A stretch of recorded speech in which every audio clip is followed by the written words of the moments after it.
नमस्कार विद्यार्थियों, आज के इस YouTube चैनल पर आप सभी का स्वागत है। जैसा कि प्रतिदिन कुछ ना कुछ मैटर आपको पढ़ने के लिए व्हाट्सएप ग्रुप पे भेजा जा रहा है, कभी YouTube के माध्यम से, कभी ई कंटेंट के माध्यम से। उसी कड़ी में आज का जो लेक्चर का मेरा टॉपिक है वह है ब्रिटिश प्रशासनिक व्यवस्था की मुख्य विशेषताएं। इन विशेषताओं को भी मैं आपको बिंदुवार समझाने की कोशिश करूंगी और इन बिंदुओं के माध्यम से आप भी अपने नोट्स तैयार कर सकते हैं।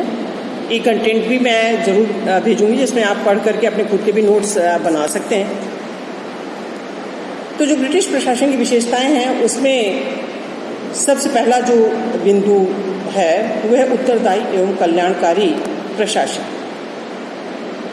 आप सभी जानते हैं कि आज अधिकांश राष्ट्रों के द्वारा लोकतंत्रात्मक व्यवस्था को अपनाया गया है और इस लोकतंत्रात्मक व्यवस्था में भी लोक कल्याणकारी स्वरूप को अपनाया गया है, जिसके अंतर्गत सभी को अधिकतम संभव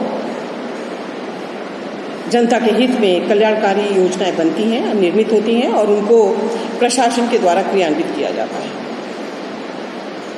अगर विस्तृत रूप से हम देखें तो जो हमारा प्रशासन है ये प्रत्यक्ष रूप से तो हमारे सामने नहीं आता, लेकिन समस्त कार्यों में प्रशासन की भूमिका ही महत्वपूर्ण होती है। तो उत्तरदायी प्रशासन की स्थापना की गई है, जिसके अंतर्गत ये सरकार के द्वारा निर्धारित नीतियों को कार्य रूप में परिणित करती है और ये जनता के प्रति अपने कार्यों के लिए जवाबदेह होती है। हमारा प्रशासन कोई भी ऐसा कार्य नहीं कर सकता जो कि जनता के लिए अहितकर हो या जनता को किसी भी प्रकार से नुकसान पहुंचाने वाले हो। तो संविधान के अनुरूप ही इसकी पहली प्रशासनिक जो विशेषता है वह यही है कि उत्तरदायी एवं कल्याणकारी प्रशासन। दूसरा बिंदु आता है इसमें जिस पे हमें डिस्कस करना है कि राजनीतिक नेतृत्व एवं प्रशासनिक कुशलता। तो ब्रिटिश लोक प्रशासन का जो संरचनात्मक ढांचा है वो भारतीय प्रशासन से मिलता जुलता ही है। प्रधानमंत्री द्वारा जो नियुक्त मंत्रीगण होते हैं वो सामान्यतः विभिन्न प्रशासनिक संगठनों में, विभिन्न प्रशासनिक विभागों में मुखिया के रूप में अपने दायित्व का निर्वहन करते हैं और इन्हीं के अधीनस्थ वो विभाग कार्य करते हुए अपने विभाग से संबंधित नीतियों और विभिन्न प्रकार की जनहितकारी योजनाओं का निर्माण करते हैं, जिन्हें कि अपने राजनीतिक मंत्री के माध्यम से सदन में प्रस्तुत करवाया जाता है और पास करवाया जाता है।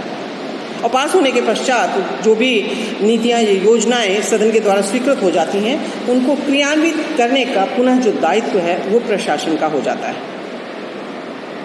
तो इसमें देखते हैं कि जो प्रशासनिक व्यवस्था है ब्रिटिश में, वहाँ पर भी राजनीतिज्ञों और प्रशासकों के मध्य एक अच्छा संबंध पाया जाता है और इन्हीं के संबंधों पर निर्भर करता है प्रशासन की कुशलता। प्रशासन तभी कार्य अच्छी तरह से कर सकती है जब राजनीतिक रूप से भी इन्हें संरक्षण मिले, इन्हें राजनीतिक संरक्षण प्राप्त हो, तभी ये खुलकर के अपने दायित्वों का निर्वहन कर सकते हैं। अगला बिंदु आता है कि निरंतर परिवर्तनशीलता। ब्रिटिश प्रशासन की एक ये विशेषता भी है कि वहाँ पर जो भी प्रशासनिक विभाग हैं, संस्थाएं हैं, संगठन हैं, उन सब में समय के साथ साथ जो परिवर्तन होते हैं उन्हें भी अपनाने का प्रयास किया जाता है। विभागीय कार्यों, दायित्वों, तकनीकों, इन सभी में समय समय पर परिवर्तन किया जाता रहता है, जिससे कि उसमें हमेशा जीवंतता बनी रहती है, जिसे हम कह सकते हैं जीवंतता। क्योंकि अगर किसी संगठन में, किसी विभागीय कार्य एवं दायित्व में समय के साथ साथ परिवर्तन नहीं किया गया तो वो संगठन सामान्यतः मृतप्राय माना जाता है, कि जैसे मरा हुआ सा माना जाता है संगठन। तो ब्रिटिश प्रशासन की ये भी एक महत्वपूर्ण विशेषता है जिसमें कि निरंतर परिवर्तनशीलता बनी रहती है। अगली प्रशासनिक विशेषता है विधि का शासन। इसके बारे में हम ये कह सकते हैं कि जैसा कि देखने में आता है कि जो ब्रिटिश शासन है वो केंद्रीकरण की प्रवृत्ति उसमें व्याप्त है, जिसके अंतर्गत शासन की समस्त शक्तियां मंत्रिमंडल नामक संस्था में समाहित रहती हैं। किंतु विधि के शासन के मूलभूत सिद्धांत ब्रिटेन में प्रवर्तित है। इसके अंतर्गत कानून की सर्वोच्चता, सभी के लिए समानता, न्यायिक निर्णयों का आदर, सभी की सहजता से स्वीकार किया गया है। संविधान सहित बहुत से कानून संहिताबद्ध नहीं हैं, लेकिन उन्हें भी कानूनों के समान ही उन्हें भी मान्यता प्राप्त है। नेक्स्ट जो इसकी विशेषता बताना चाहूँगी मैं, वो है ईमानदारी तथा प्रशासनिक पारदर्शिता। इसके अंतर्गत ये कहा जाता है कि जो ब्रिटिश लोक प्रशासन है प्रायः भ्रष्टाचार से मुक्त है। रिश्वतखोरी, भाई भतीजावाद और जो बुराइयां हैं प्रशासन की, वो सामान्यतः उसमें नगण्य से ही पाई जाती हैं। इसमें अनियमितताएं और भ्रष्टाचार और लापरवाही भी यदि कोई हो जाती है कहीं पे और जनता के द्वारा शिकायत की जाती है तो उसकी पर्याप्त जांच की जाती है। तो जैसे एक बहुत बड़ी विडंबना हम कह सकते हैं कि वहाँ पर जो संसदीय आयुक्त नियुक्ति किए जाते हैं, जिनके पास लोक सेवकों से संबंधित सब शिकायतें आती हैं, सामान्यतः 400 से 500 से अधिक शिकायतें एक वर्ष में उनके पास नहीं आती है। तो इसलिए कहते हैं कि वहाँ पर भ्रष्टाचार बहुत कम है और प्रशासनिक कुशलता और जवाबदेहिता में वृद्धि करने के लिए अनेक ठोस कदम भी समय समय पर अपनाए जाते रहे हैं। अगली विशेषता एकात्मक शासन से है संबंधित है कि जो प्रशासन है वो एकात्मक है। इंग्लैंड, स्कॉटलैंड, वेल्स और उत्तरी आयरलैंड जैसे द्वीपों का क्षेत्रफल काफ़ी कम है तथा जनसंख्या भी सीमित है। अतः ब्रिटेन में एकात्मक शासन व्यवस्था को अपनाया गया है।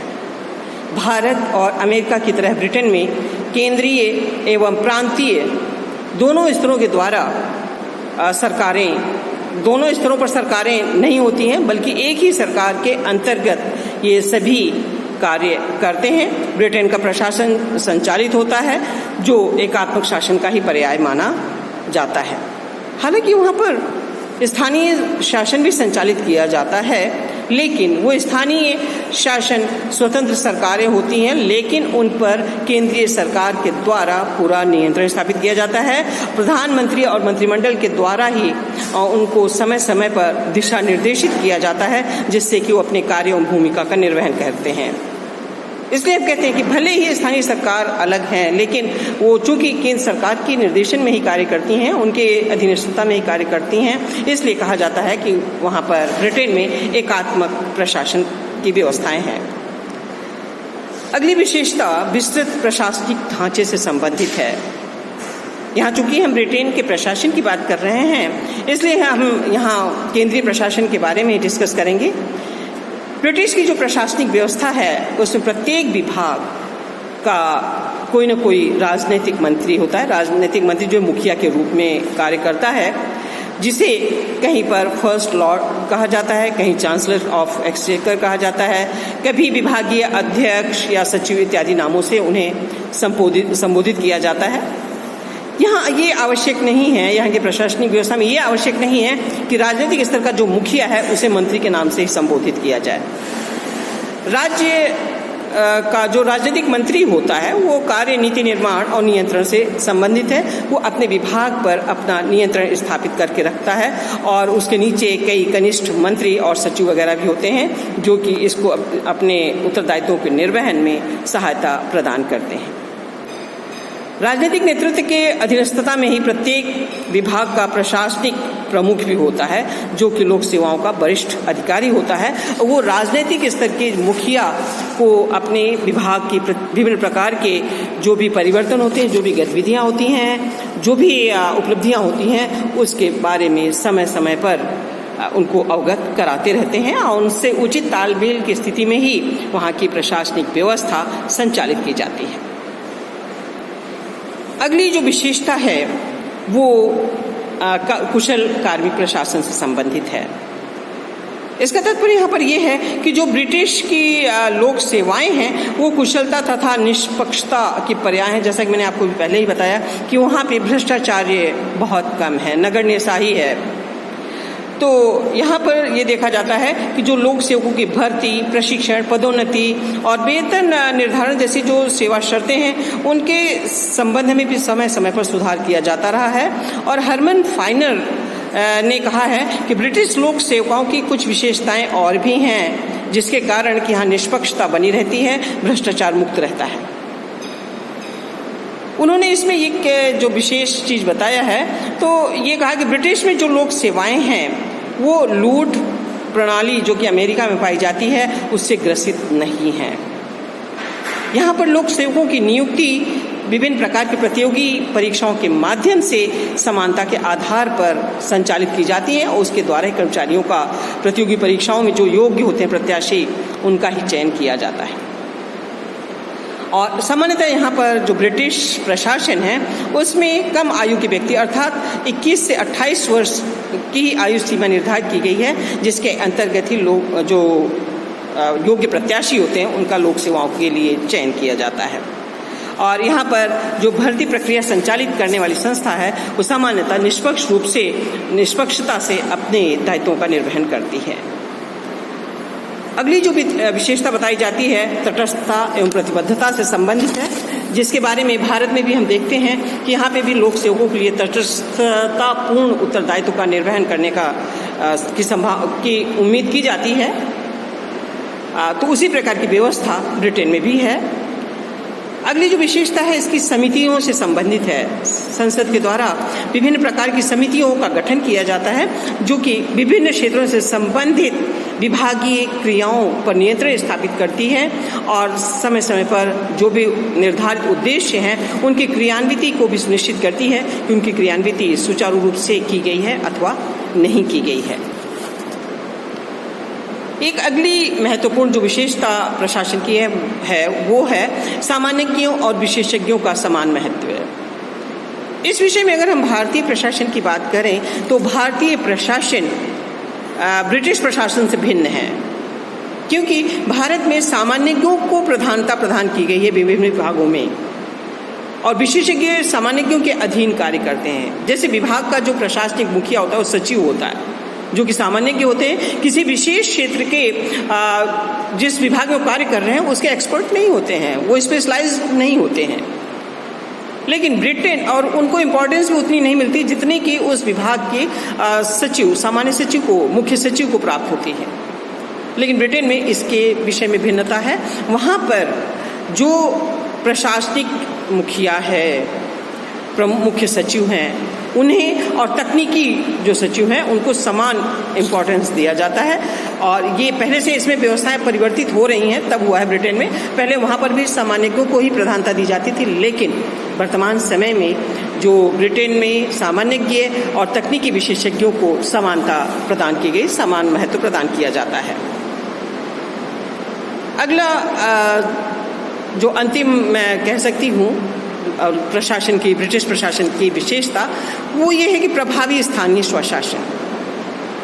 एक छोटा राष्ट्र होने के कारण वहाँ पर केंद्रीकृत शासन की स्थापना की गई है और केंद्रीकृत रूप से ही प्रशासन को संचालित किया जाता है। स्थानीय स्तरों पर भी अपनी अलग एक चयनित निकाय होता है जो कि स्थानीय स्तर की समस्याओं का समाधान करता है, लेकिन ये निकाय भी केंद्रीय सरकार की अधीनस्थता में संचालित की जाती हैं और यहाँ का जो प्रशासन होता है वो केंद्रीय तंत्र के अधीनस्थता में ही अपने दायित्वों का निर्वहन करता है।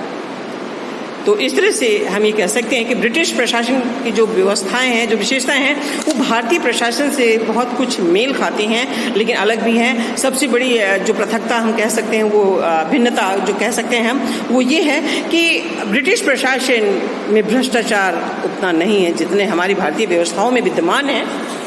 तो कमी या अधिकता हर राष्ट्र की अपनी अपनी विभिन्न प्रकार की व्यवस्थाओं के कारण होता है। तो उम्मीद है मुझे कि आपको ब्रिटिश प्रशासन की विशेषताओं के बारे में जानकारी मिल गई होगी। इसका कंटेंट भी मैं कल तक आपको आपके ग्रुप पर सेंड कर दूंगी। इन्हीं शब्दों के साथ धन्यवाद।